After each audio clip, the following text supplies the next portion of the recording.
Mix धान्यांपासून तयार केलेलं खमंग आणि आरोग्यदायी असे थालीपीठ खूपच खुसखुशीत आणि चवीलाही रुचकर। थालीपीठ बनवण्यासाठी तयार थालीपीठाची भाजणी कशी करायची ते पाहूयात। जय भीम, जय शिवराय। मी प्रतिमा तांबे प्रिशा मालवणी खाद्यान्नमध्ये तुम्हा सर्वांचे स्वागत करते।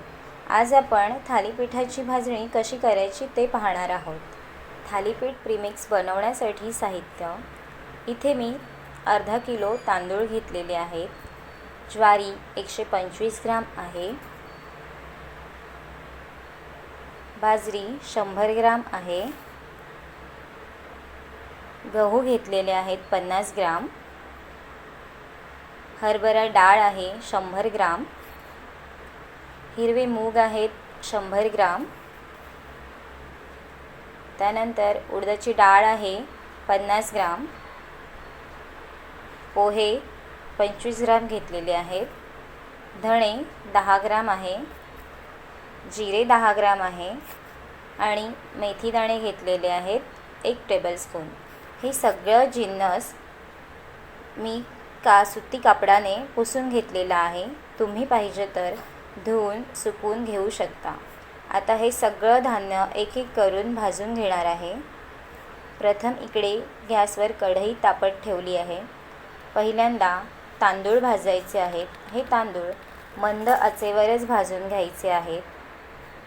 तांदळाचा रंग बदलू द्यायचा नाही।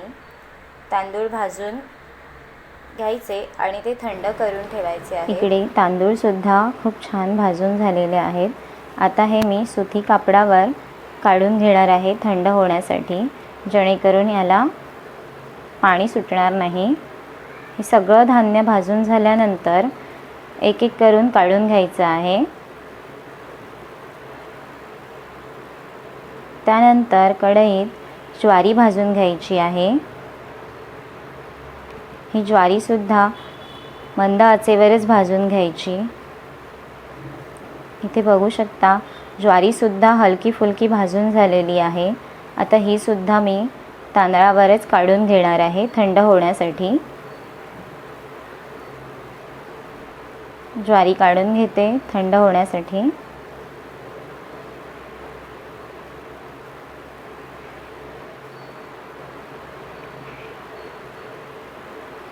त्यानंतर बाजरी सुद्धा भाजून घ्यायची आहे। बाजरी सुद्धा अगदी 5 ते 7 मिनिटं भाजून घ्यायची आहे। प्रत्येक धान्य भाजताना त्याचा रंग बदलू द्यायचा नाही, कारण धान्यामध्ये स्वतःचं असं एक मॉइश्चर असतं, ते निघून जाईपर्यंतच भाजायचं आहे। इथे बाजरी सुद्धा भाजून झालेली आहे। ही सुद्धा थंड करण्यासाठी काढून घेते।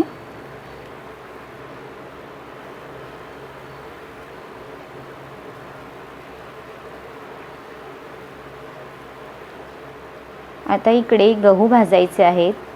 हे सुद्धा 5 मिनिटं भाजून घ्यायचे आहेत। ह्याचा सुद्धा रंग बदलू द्यायचा नाही। गहू सुद्धा भाजून झालेले आहेत। आता हे सुद्धा मी काढून घेते।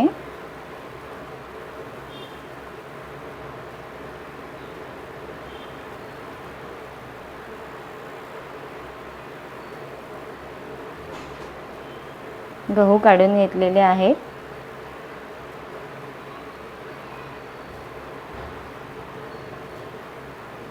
तर त्यानंतर हरभऱ्याची डाळ भाजून घ्यायची आहे। इथे तुम्ही ह्या डाळीऐवजी काळी चणे सुद्धा घेतले तरी चालतील। डाळ ही भाजून तयार झालेली आहे। आता इथे डाळही चांगली भाजली गेलेली आहे। ही सुद्धा थंड होण्यासाठी काढून घेते। आता त्यानंतर आपण हिरवे मूग भाजून घेणार आहोत। इथे हिरवे मूग भाजून घ्यायचे। इथे सालाची मूग डाळ घेतली तरी चालेल। मूग सुद्धा मंद आचेवरच भाजून घ्यायचे आहेत। इथे मूग सुद्धा चांगले भाजले गेलेले आहेत। हे सुद्धा थंड करण्यासाठी काढून घेते।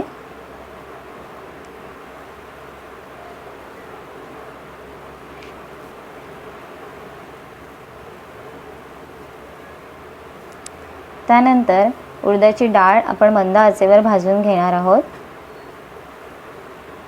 उडदाची डाळसुद्धा भाजून घ्यायची आहे. उडीद डाळ जेव्हा आपण भाजतो त्याचा सुगंध खूप छान येतो. उडदाची डाळसुद्धा छान भाजली गेलेली आहे. ही सुद्धा काढून घ्यायची आहे.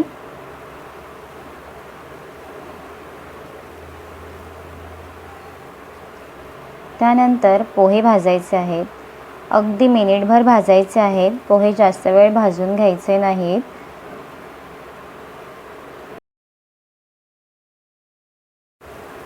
इथे पोहेसुद्धा मिनिटभरात पटकन भाजून झालेले आहेत. हे सुद्धा थंड होण्यासाठी काढून घेते.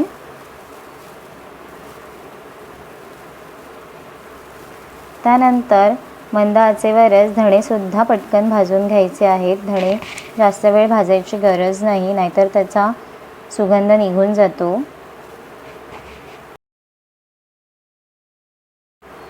इथे धणे पण चांगले भाजले गेलेले आहेत.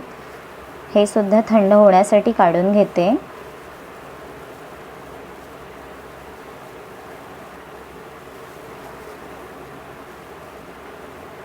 त्यानंतर कढई गरम असतानाच जिरेसुद्धा मिनिटभरात पटकन भाजून घ्यायचे आहेत. करपवू द्यायचं नाही.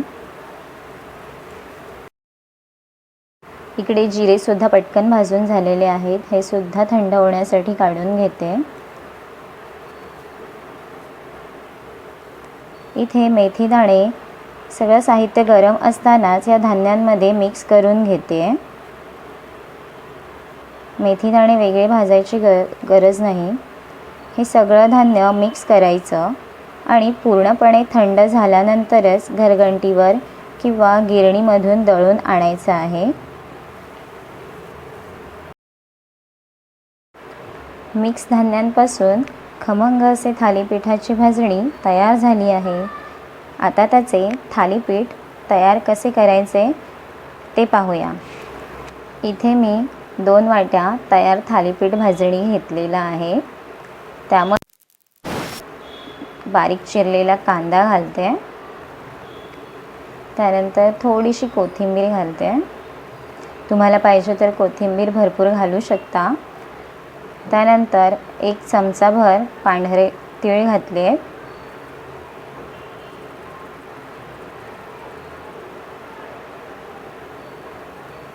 इथे मी आले लसूणची अर्धा चमच पेस्ट घालते.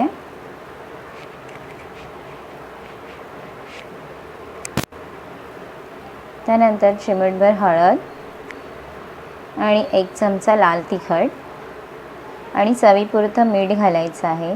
तुम्हाला पाहिजे तर इथे आणखी काही गरम मसाला वगैरे ॲड करू शकता, पण त्याची काही गरज नाही. ऑलरेडी धणे वगैरे मिक्स असतात ह्याच्यामध्ये. चवीपुरतं मीठ घालून सगळं साहित्य हाताने एकजीव करून घ्यायचं आहे. त्यानंतर थोडेसे 2 टेबलस्पून तेल घालायचं आहे.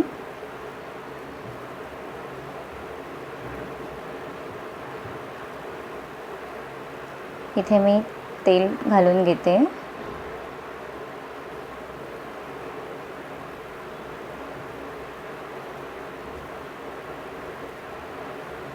पुन्हा एकदा हाताने हे मिश्रण सगळं एकजीव करायचं आहे, जेणेकरून सगळं साहित्य एकत्र होऊ शकतं.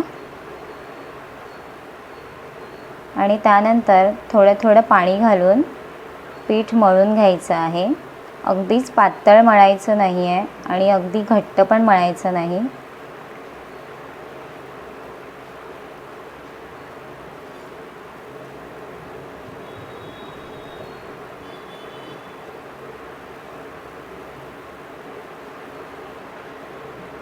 इकडे बघू शकता, हा आपला डो तयार झालेला आहे.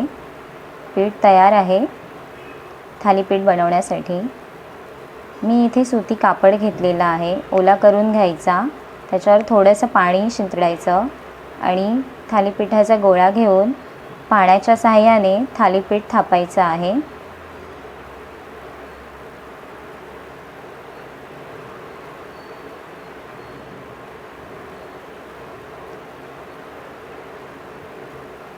इथे तवा गरम करून घेतलेलाच आहे.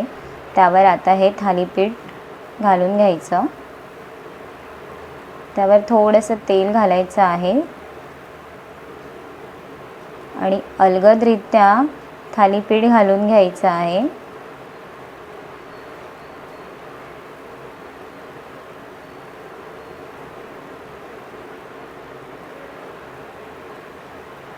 बाजूने थोडंसं तेल सोडायचं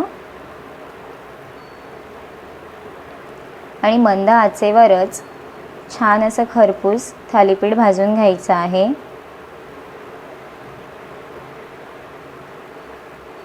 हे थालीपीठ खूप पौष्टिक आहे कारण ह्यामध्ये सगळे कडधान्य मिक्स आहेत.